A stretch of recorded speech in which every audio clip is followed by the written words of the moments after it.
What's good, everybody? C-Jack here, bringing you another episode of Daredevil Deciphered. I'm your host, along with Richard Mathis. of Ignis Umbra. How are you doing today, sir? I'm doing great. Good, good. All right, as usual, we're going to hop right in. But first, I want you guys to know we're going to have a brand new series coming in April called Pop Culture Courts. I think you guys should tune in for that. There'll be more details to follow on that very shortly. In the meantime, subscribe to both of our channels and hit that bell so you won't miss any new content. Hopping right in. Daredevil. All right. Daredevil Born Again. All right. So this episode was called The Hollow of His Hands. We start off with Matthew Murdoch. Yeah. Matthew Murdoch visiting Singular. The hollow of his hand. Singular. I knew I was going to butcher that. Hollow of his hand. Singular. Thank you, sir. And we start off with Matthew Murdoch visiting Hector in prison and just basically checking a well-being check, self-defense check or whatever. And he notices that he's not doing too well. In fact, Hector tries to really, tough it out and let him know, like, hey, you know what? Hey, CJ? Can one comment? And may we restart. One, the error on on the name of the episode, but more importantly, I feel like the music is just a little too loud. Okay. Can we turn just a little bit bit lower? Because I feel like it's perfect. Gotcha. Perfect. Because now it's not competing with your voice, and I just.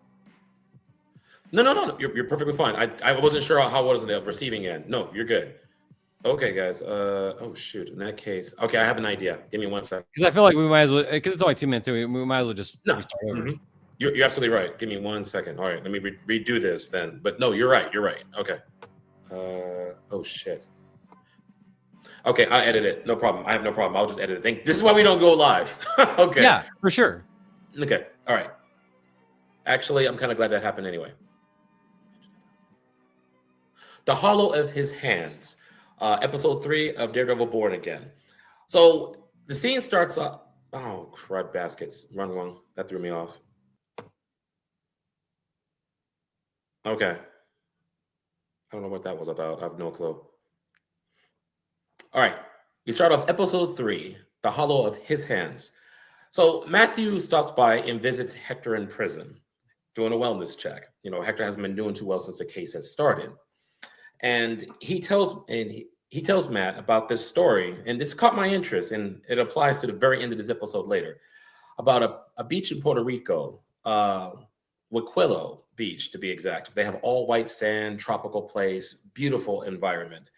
And he tells him about this frog that it doesn't croak, it whistles its own name, and I'm like, okay, tidbit for that later. So in a nutshell, Matt was like, all right, we're just making sure everything's okay. And it was a brief stop. Did you have any thoughts on that, Rich? No, not really. At that point, honestly, it was just like a blip. And I'm really, I honestly missed the whole frog metaphor. So that was a good catch. Exactly. Yeah. It didn't dawn on me until I was actually doing the notes for this review that it was, it was interesting because, like, okay, why do I hear a beach water? But there was no music at the end. I'll just tell you guys, music at the very end of the credits. And I played detective. It just hit me. It's like, oh, it's in his story, but we'll get there. Yeah. So a few more clips of the BB report.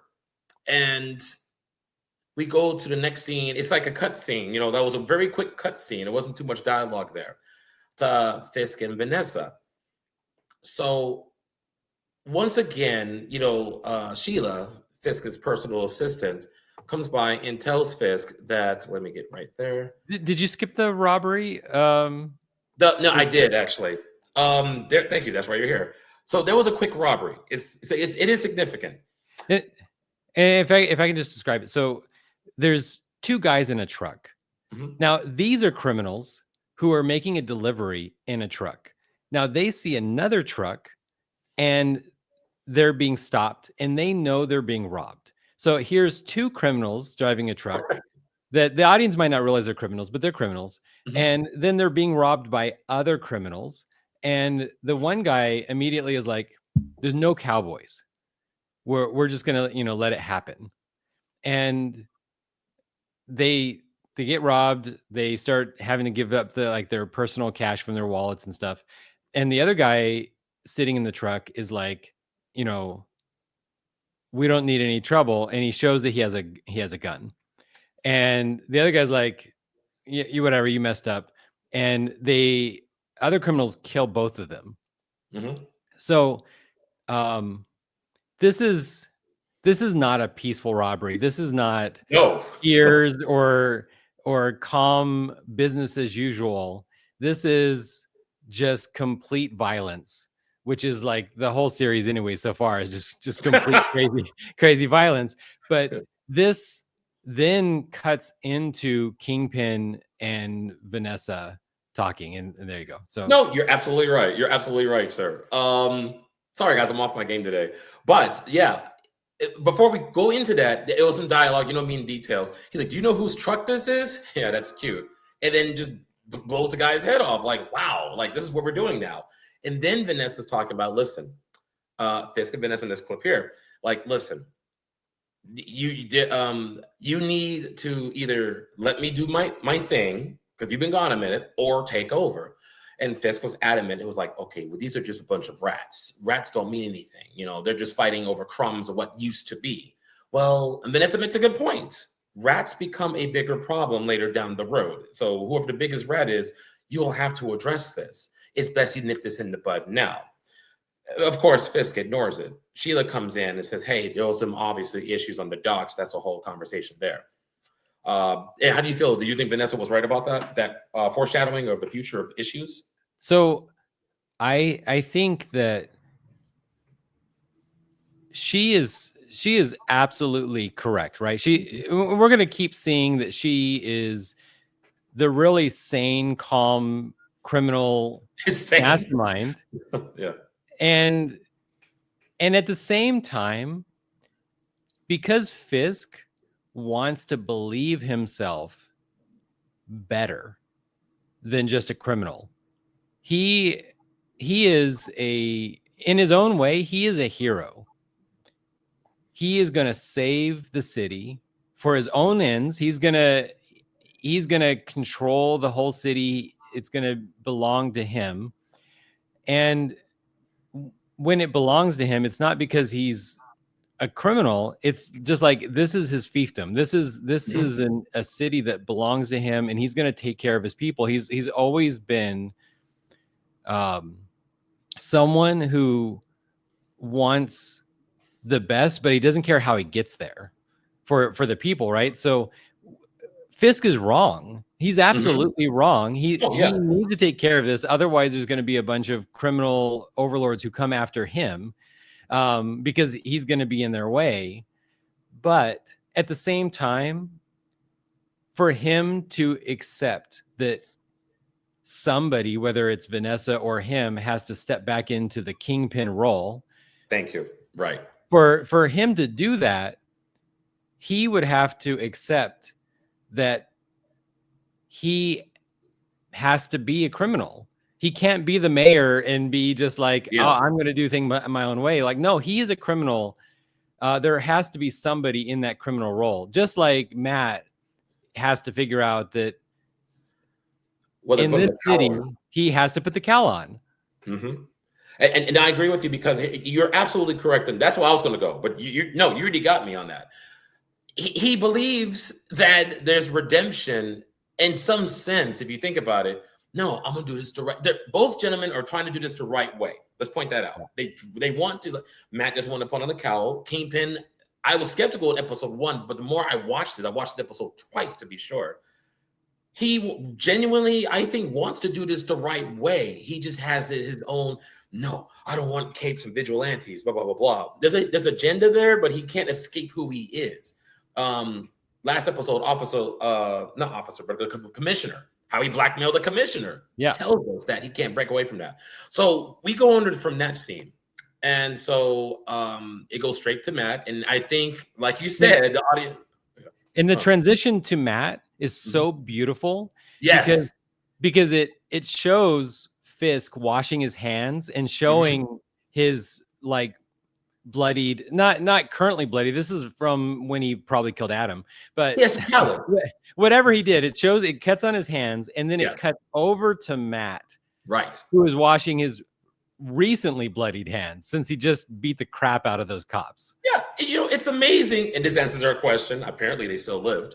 Whoops. I mean, whatever. But but still, and it's amazing to me how much they hate each other, and they're so much alike.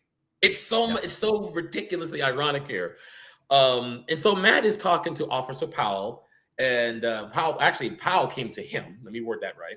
Yeah. And was threatening Matt, and he was like, "Hey, so you're interfering not only with a police investigation. I think the judge will think that he'd be very interested in your personal activities." Matt basically, fine, but I'm not afraid to step into the light, even though I can't see. He's like, and just for the record, you need to watch your left, or something. He says it at an obligatory comment, but he was like, "Dude, I can fight. I'm not afraid of you." And Matt is not. So, and he threatens back that this would be witness tampering. So both of them are in their own ways in the wrong legally, from a legal perspective. Again, because he's trying to do things the legal way and not just say like, "Hey, if you get out of line, I'm going to beat the crap out of you again." Even though he makes it clear he can. No, they're in the wrong. They're absolutely right. And so we go straight to the Supreme Court scene. They're getting ready. Prosecutors, the defense and the prosecution to get ready to make their cases.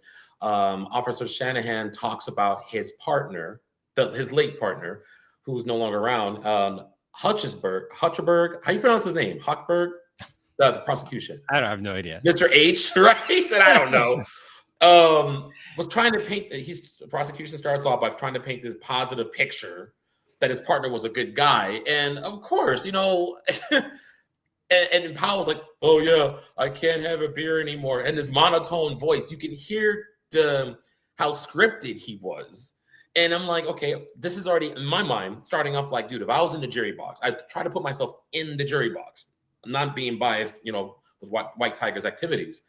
And he's like, "Oh yes, we can't have a beer anymore, and everything was just dandy, and he was a monster, and he just attacked us," and that sort of a fashion. Yeah. And, he was like, "Okay, thank you, Your Honor. The prosecution rests, unless you got something." That's, I think that it sounded real. Like, it sounded like the kind of things that would actually be said in a case. And it really did give me this feeling of, they might win. Like the prosecution might win because, right? Like normally the prosecution in cop cases always turn out in the cop's favor because of garbage messages like that. Like, "Oh, I lost my partner, and that's so much time with my kids and with drinking beers, and I'll never be able to do any of that again. And I was working the New Year's Eve shift because all the other cops have families and I don't. So he's such a good guy, right?" Like, paint this picture. Yeah. And you can see Tiger was like, he's like, "Okay," and Matt, Matt can hear this. This is cakewalk for him. He's like, "Calm yourself down." And because he hear dun dun dun dun dun, because he's pissed because he knows that he's lying about it. What I thought was great about that is actually, right, this is just a court episode of it could be a court thriller or something like that, whatever. But it's a superhero show. And normally they would have said those lies, all that BS, and that would have provoked Hector to yell, and that would have made him look like he's the out of control crazy guy. And the jury would have been like, "This guy is a loose cannon." Like, of course he's unstable, right? Yeah. And now I'm more than convinced. And you're but right. Matt uses superpowers to identify the perfect moment to be like, no, just calm. Yeah, just stay calm. And it's an unfair advantage, but again, you're absolutely correct. This is people are already complaining on the internet, like, when we gonna start seeing the costume, when we're gonna start doing this. Guys, this is a realistic setting. If superheroes existed, this is like close as you can get. Yeah, he's using his superpowers constantly. Yes, this is not just a guy. No, right, and it's constantly, and he's just doing it in his right. Matthew, let's talk about that. Matt is trying to, you know what? I have these gifts. I'm gonna use them, but I'm gonna use them in society in a legal way, much as possible. Of course, he's going to tell his client to calm down. Like, he's not going to sit there like, okay, I'm gonna let him just rage out. That's what the internet was saying. Or a few clips that I saw online when I was doing research on this. But staying on task. So Matt was upturned to bat. He's like, "Are you sure you were alone that night?" This is talking to the officer on the stand. He's like, "Yeah, are you sure?" And I know it was borderline badgering. "Are you sure?" "Yes." "Are you positive?" "Yeah." "This day?" "Yes." Matt Murdoch, where are you going with this? I'm just making sure before I bring Nikki Torres to the stand to double up and conform on this. And we find out that he's going to have Nikki come up to the stand and present, as a surprise witness to this case. So we go into the scene with Jerry getting him prepped, Matt's fixer, to go down to the courthouse. Any scary thoughts on the way there? Or because I was like biting my nails. Oh man, I thought it was amazing at how tense they made this moment. And again, Matt uses his superpowers to hear that the corrupt cops are going to do something to stop Nikki from getting there. You mean the scene, right? Give or take here, right? He's like, yeah, Torres right can't take the stand. Yeah, just right there. And again, like they keep showing these tattoos, but of course, Matt has never seen these tattoos. He has no idea they have tattoos.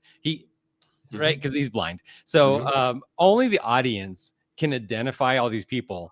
But Matt can be talking to somebody, and they might be a corrupt cop just like that. He has no idea. He's a blind guy, so he can't. Which I think is hilarious. But irony, yeah. Man, when first of all they give the witness Nikki a little bit of cocaine, and they tell him like, "I just don't want you sweating on the stand." Of course. So they're willing to like do whatever they have to do to save Hector. His nerves were shot. Yeah. Yeah. And they have this very intense chase scene where Jerry is being chased by cops, and he's like doing all of his like, I don't know, whatever. Avoiding, like, there's a word for it. There's avoiding driving technique they do, like for bodyguards and stuff. Yeah, he's like, yeah, exactly. He's driving like he's a bodyguard, and he's like cutting through and trying to get around these cops. And of course, the cops can block him at any point if they can get in front of him. And he's like cutting through alleys and doing all these things. And you're like, oh my gosh, are they gonna kill him? Or what are they gonna do to keep Nikki from getting there? Right. But I don't know about you, but at the moment when they stopped him, like when the cop finally, like, I was like, wait, Matt's too confident. It's even for Matt. Even for Matt. Even for Matt. So I was like, this is a switch up. He's not going to be in there. And it felt so good. So good when they revealed that Nikki was not in that car and that the cops just wasted all their time chasing the wrong guy. Yeah, he was like, "Get out the car, asshole." He's like, "Okay." And the cop showed him his badge. And Jerry was like, "Well, I'm a PI. I got my badge. I can do that too." He's like, "All right, whatever." And they did the old, it wasn't even a switcheroo. They literally used the van to block the view somehow. Because from the cops' perspective, they're like, "Okay, he's in this van. We're going to cut him off, blah, blah, blah." And it didn't happen. That was brilliant. You're absolutely right. And Matt's partner was like, "Bro, where is he?" "Just a few seconds, Your Honor." And I'm like, a few seconds? He's in Manhattan. I don't have to be in New York knowing that you're still on the damn road. But I digress. So Torres gets on the stand. And here we are. And Matt was counting on his testimony, relying on his testimony. The entire right side on the prosecution side was nothing but cops. Easily a half a precinct at least. Right. Pressure bust pipes, as they say in the NBA. Like, he's like, "Okay, so Nikki, let me ask you a question. Were you there that night?" From my understanding that you were constantly an informant, and they were roughing you up that night for the NYPD. Well, I was. I don't think I was there. I wasn't home at that time. Matt was like, "You were under oath. You do realize that, right, Nikki?" "Nope, I was not there that night, sir." And like, how did you feel when he just collapsed on that? Man, this was such a cat and mouse game between the cops or between the prosecution and Matt. And I still don't know if the prosecution is corrupt as well, right? We don't really know if he knows that the cops were trying to prevent Nikki from even going there. We have no idea.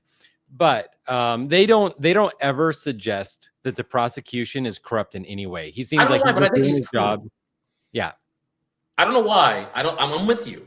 But I've been wrong before. I don't know why. I think the prosecutor was genuinely clean. Because remember what you said. Yeah. It stuck with me last episode. Fisk has no hands in this. Yeah, exactly. I agree with you. I think he's fine. But so there's three people. There's three forces at play here. There's the prosecution who's just trying to win his case because he legitimately thinks that that Hector is a criminal. Yeah. And then you've got Matt, and then you've got the corrupt cops. And Matt, you know, he wins by getting Nikki into the courtroom, but then he loses just because that pressure from all those cops. And to be honest, Nikki was probably going to get killed. No, that's what I was thinking. You're in my head. Okay, I think that's what the direction, the production of this episode was going for. I don't think Nikki was just being a dick, you know, and a weasel. He was already I had to do the math. He was already a CI.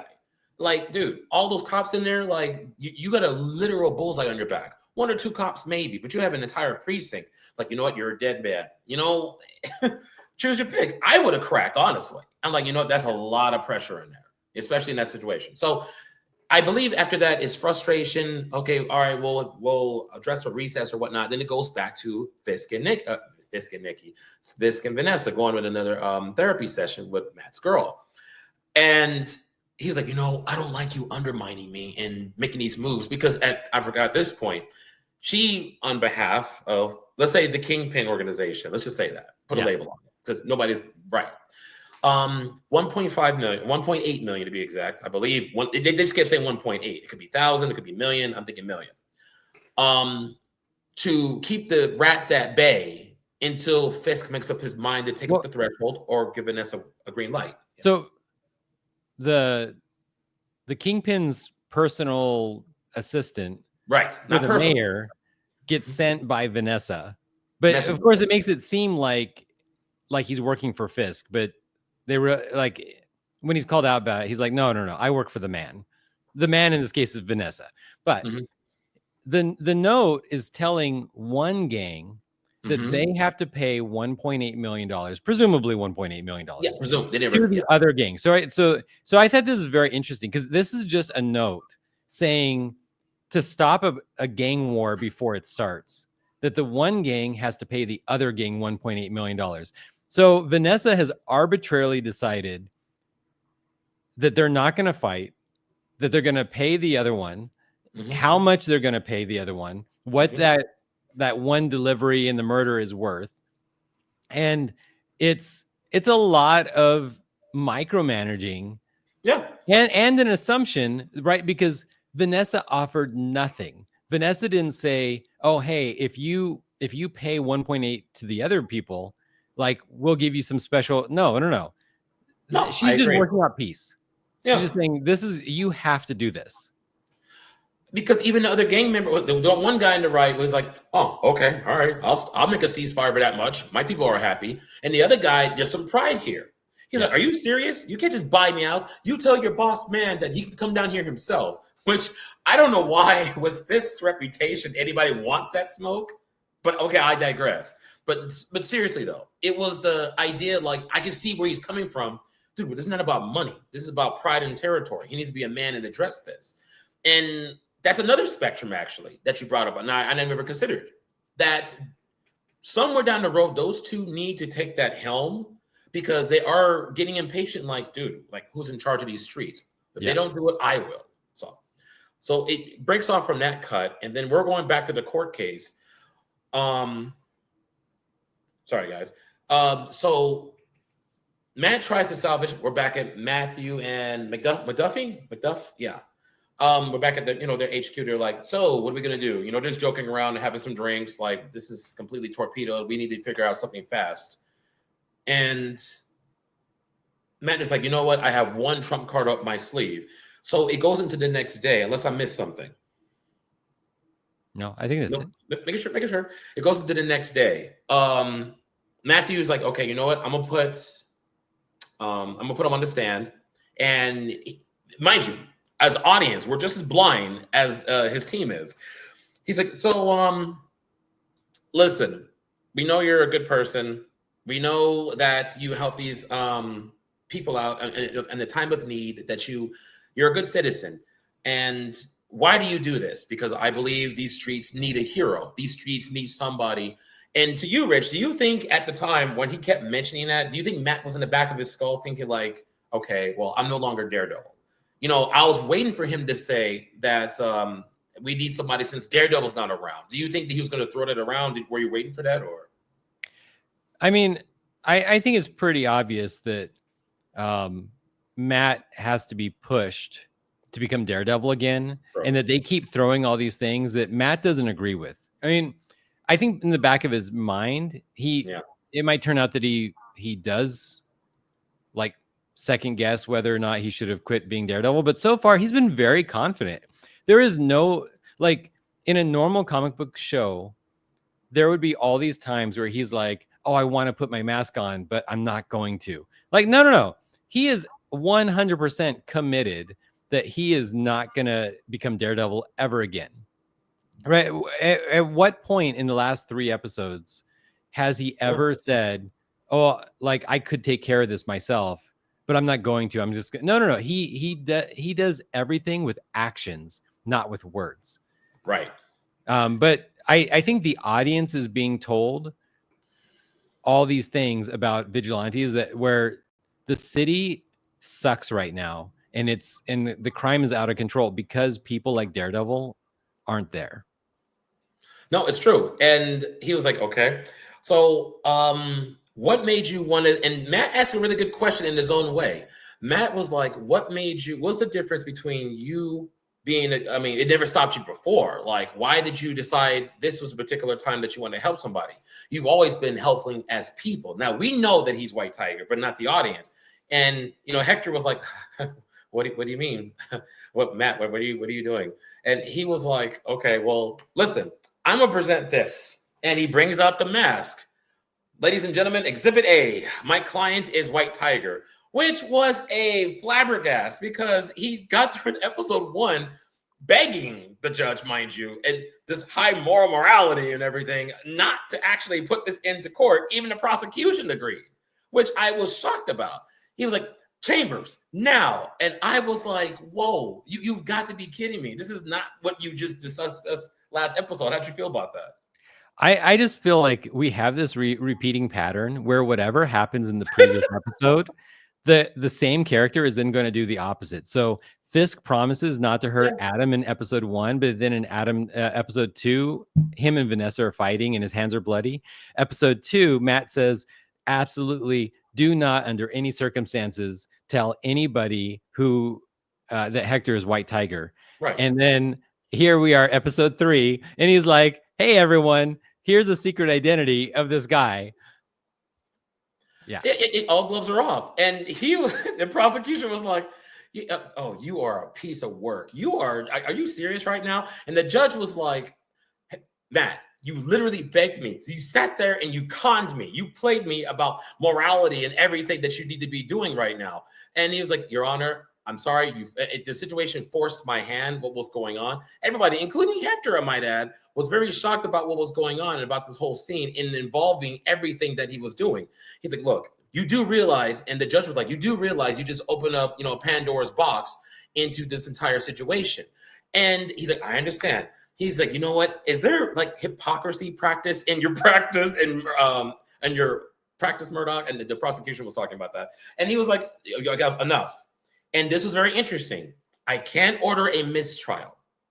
And I can't strike this from the record from the jury. So I don't have a choice but to make it stand. You are out of line, Murdoch. And Murdoch, do you think Murdoch knew if he made this play, the judge had no choice but to accommodate this? Oh, 100%. I mean, Matt is almost a superhero lawyer. Like he is an Yeah. amazing lawyer because he knows what everybody's thinking. He knows whenever anybody's lying. So he's playing chess. He's absolutely dominating this courtroom. Yeah. Yeah, I mean, there's no go there, so cross-examination well, before that happens, well, no, yeah, I was right. Cross-examination happens, and they were like, okay, you're not game on, and the prosecution goes up the bat as much as he can, mind you, and Matt delivers a really good, compelling, convincing speech. Like, you know what? Here's a guy who wants to do the right thing.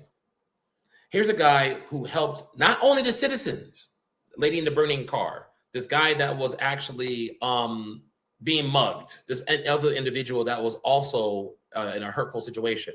Everything that was compiled into this moment. But he helped the police too. And he starts listing off all the cops that he actually helped. Well, no, that he actually helped in the time.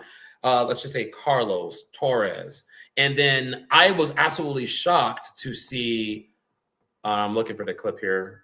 Sorry about that, Rich. I was actually shocked to see Miles Morales' dad that made the cut. And I'm looking, I had that It's right such here. a good opportunity for an Easter egg. Like, now to be fair, I didn't catch it. I saw it on a Reddit thing. So, but yeah, amazing.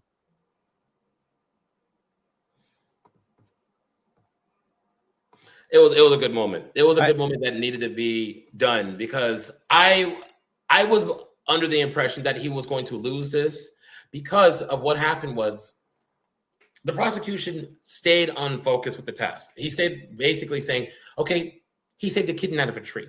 He did this, he did that. He's still a vigilante. A cop was killed. And he paints the picture that you know what, honestly, this guy killed a cop, one of your own. These people are here to serve and protect. It was a good, compelling speech, but it wasn't a strong enough argument to overwhelm what Matt was painting this picture on.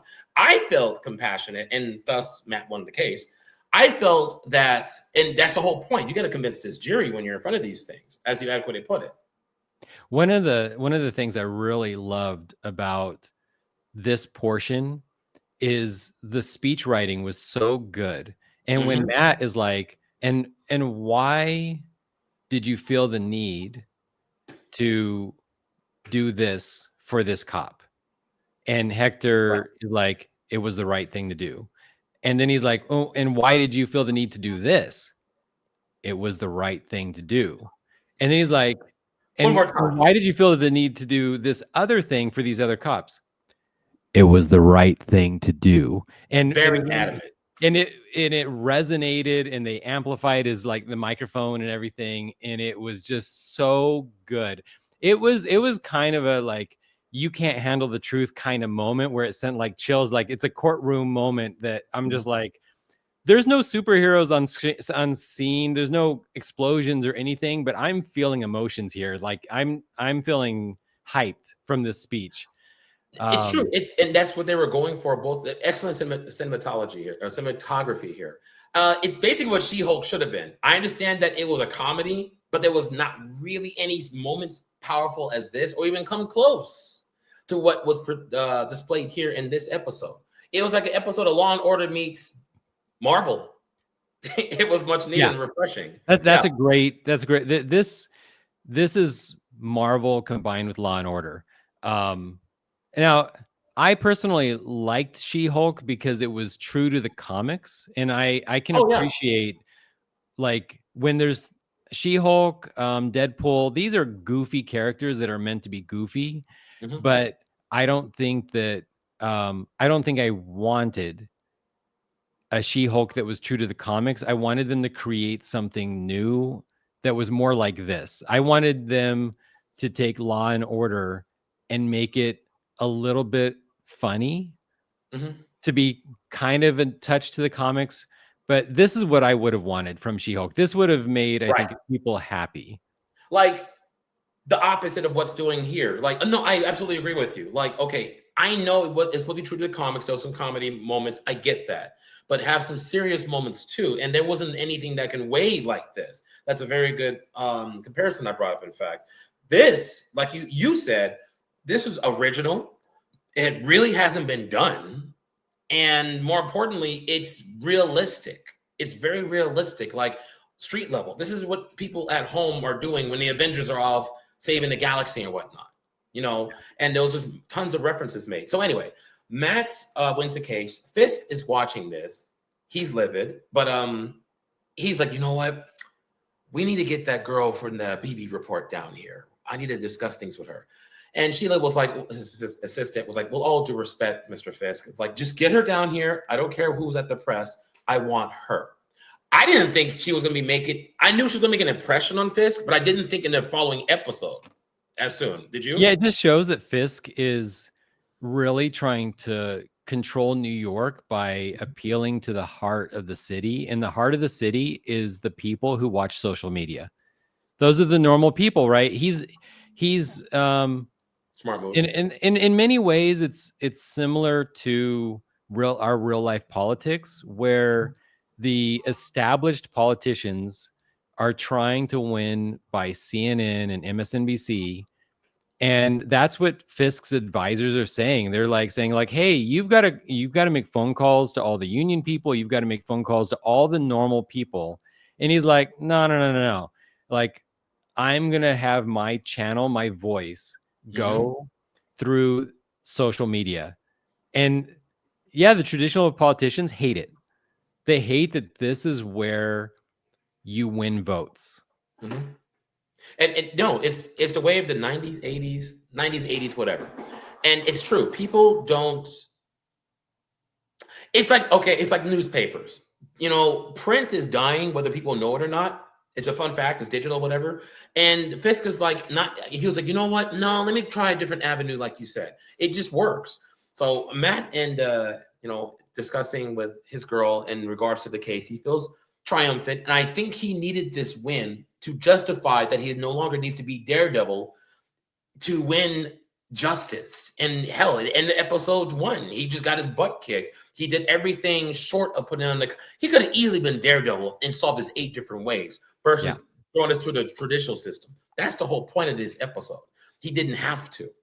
And so Fisk is talking to her in regards to, like, I want to tell you, in regards to what happened in the court case, and this is the powerful part of this episode, in regards to what happened in the case today, I think the city is riddled with a cancer for vigilantes and what's going on.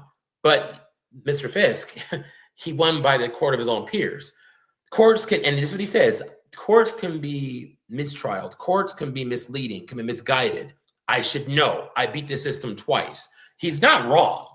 Yeah. And so you're seeing her discuss this on the record. And, you know, it's so messed up. This girl just wants the truth.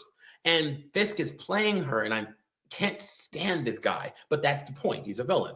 So then it goes to another cutscene with White Tiger dying on his costume once more, you know, and it does encourage him to keep going, because he basically got a get out of jail free card permanent for any time that he's helping the police out. They can't arrest him, or, hey, thanks a lot. You know, I mean, your thoughts on that? I mean, I don't know. I think we all knew what was going to happen. Yes. Based on the timing and him getting dressed. And now we know that the actor passed away and that this is his last scene ever. Very eerie. And I just felt like this was such a powerful moment. I thought it was an amazing legacy for this actor. I really got a little emotional about how amazing it is that this guy, who probably knew he wasn't going to make it, he's putting on the outfit. And we know, based off of Fisk's, like, telling BB, like, he's going to take care of it, and this is that he was not a hero, and he was saying all these things to justify why White Tiger is not whatever. And boom. It was so sudden, so abrupt. Yeah, no.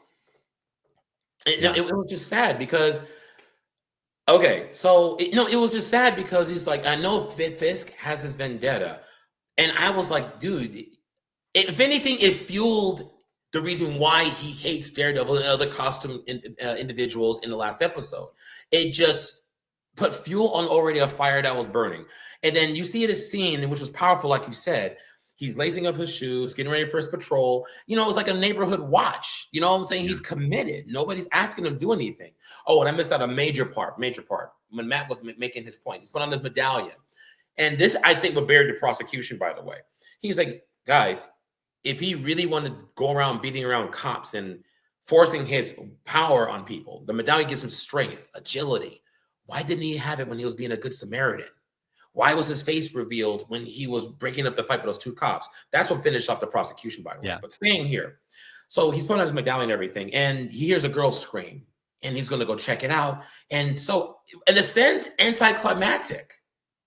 Just one to the head. And it walks away with, of course, that's where you see the picture here, folks, with the Punisher on his chest. Clearly, it's not him. It's just proving a point.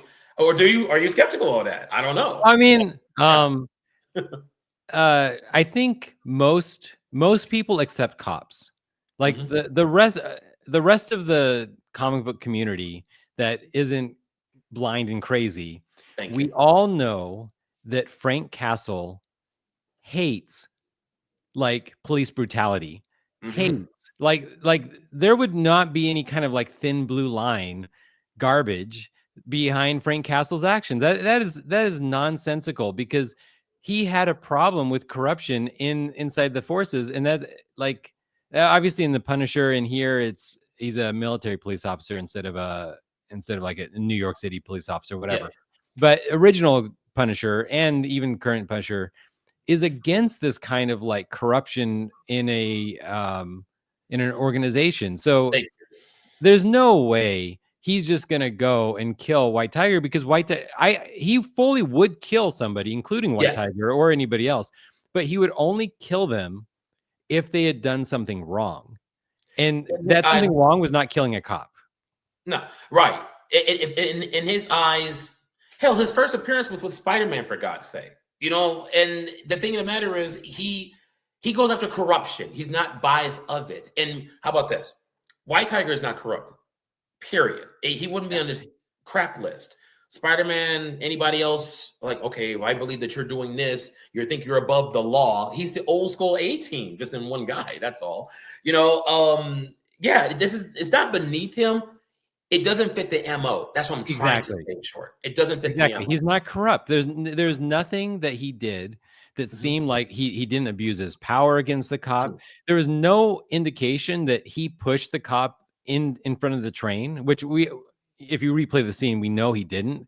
But there was nothing in the court case that suggested that this is something he does. No, he helps cops. He helps people in general. And he was helping people that night. So it would make no sense. I don't think it's Frank Castle, but I'm wondering if Frank Castle will, because he put away his outfit in the last Punisher episode, right? I think in the Netflix show.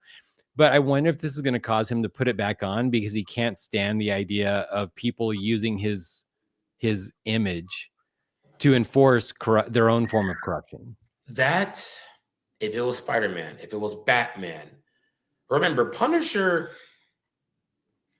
he is messed up. Don't get me wrong. Bruce Wayne is messed up too. But in his image, like, okay, I can't let people go around smearing my name. Frank Castle, that's a hard read. I'm inconclusive on that. You're not wrong. Because he's like, you know what? I really don't care. I just want the people who gutted my family, or I just go after people. He goes after people. He doesn't care about his image. Otherwise, he would be doing a mess. Yeah. So I agree with you 100%. He does not care if people want to badmouth Punisher or describe him as a psycho or anything like that. He doesn't care about any of that. But what I think is, if they're using his image to enforce a systemic corruption against other people, it's not good. He doesn't care about protecting who the Punisher was as a hero, because not most people canon. don't see him as a hero anyways. I agree with you, but I think he might care about these corrupt cops using his outfit. He would probably do something if they're corrupt anyways, but it's going to personally involve him that innocent people are being tormented and And or you do my killed name. Right. in his name. Nope, you're absolutely. I retract that. Actually, he's right. He's like, Frank is used to it. He doesn't. He doesn't care. I'm rewinding the tape in my head of the Netflix series. He doesn't care. But yeah, he's like, you know what? This makes me look like I work for the man, and that goes against everything. And Matt knows this too. Oh, I cannot wait to get Matt's perspective in the next episode. He's going to hear all about this, and he knows the Punisher. If they're going with the original story, well, they are. They are, CJ. Yeah. Anyway, all right. Well, you guys tell me your thoughts at the end of the video. Of anything you want to add, Rich, on this one? Yeah, so the episode title, I thought it's interesting because something I always think about, right? The name of the episode, The Hollow of His Hand. So like, what does that mean? It's normally meant to bring comfort. It's a reminder that justice will prevail. It's meant to remind us that we're all part of something bigger. And to me, it's a constant reminder that they've been doing in every single episode to remind us that Daredevil is Catholic. Very true. And they don't ever mention religion for Peter Parker. They don't ever mention religion for most of the other characters. But Daredevil, it is an important component of the show to remind us that one of the pillars of Matt is his struggle with God. And yeah.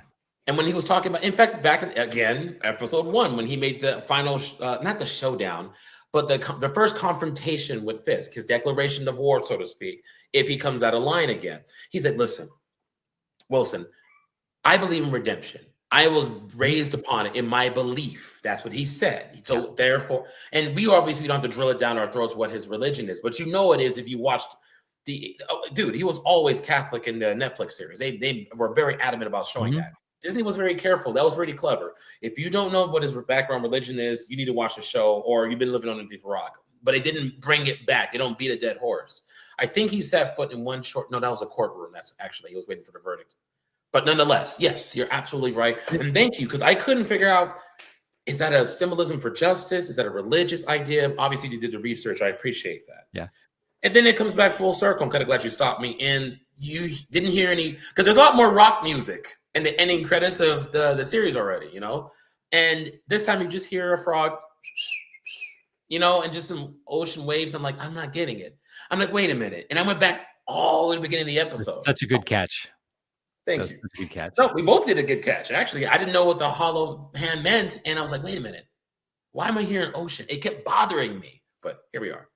All right, guys. Well, we're rambling at this point. But share, comment, subscribe. Check out every new episode every Tuesday of Daredevil Deciphered, also known as Daredevil Born Again. I'm CJ, and this is Rich.